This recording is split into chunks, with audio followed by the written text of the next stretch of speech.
Good Morning Chattanooga.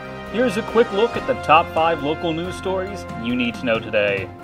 First of all, environmentalists are urging TVA to shut down more coal plants.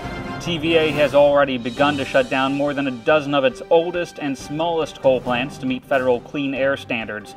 But environmental leaders appealed to TVA's new directors Thursday to move away even more aggressively from coal.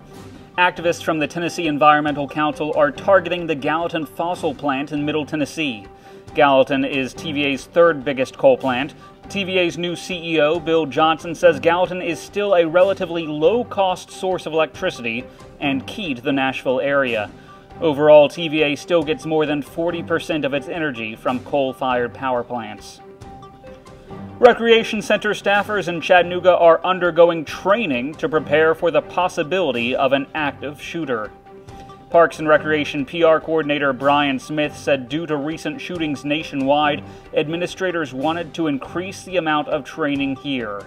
Kind of prepare ourselves in our community centers, in our facilities like our aquatic center and our fitness center for the possible case of an active shooter.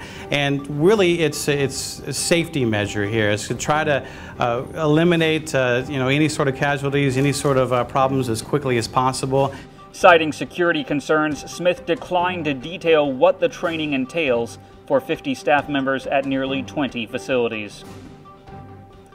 Next up, Hamilton County employees will now have to tell their bosses if they are arrested, charged, or indicted for any crime other than a minor traffic violation. Mayor Jim Coppinger called the amendment long overdue. The mayor was made aware of the omission from the county handbook after a former employee was arrested this month on a charge of stealing computers from the health department. The commission also amended the county's firing and suspension policies, so employees may be fired without a 2-week notice.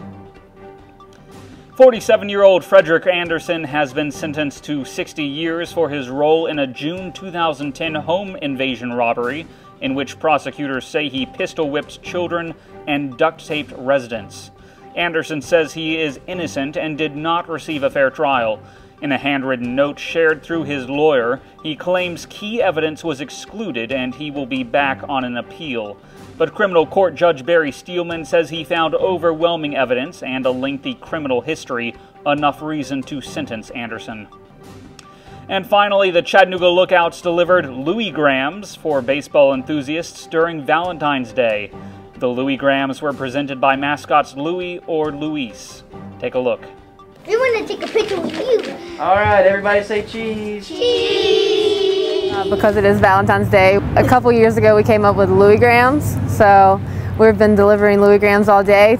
We have our mascot here, Louie or Louise, come out to whatever place you'd like us to and deliver it to you. We've had a few people, we had one person that was just completely overwhelmed with joy, and most people embarrassed and very shocked, which it's been fun though, it really has. And weather today will be mostly cloudy with a high near 56 degrees and a 30% chance of rain after noon. The low tonight is 31. I'm Harrison Keeley. For more information on these stories and updates throughout the day, follow us on Facebook and visit timesfreepress.com.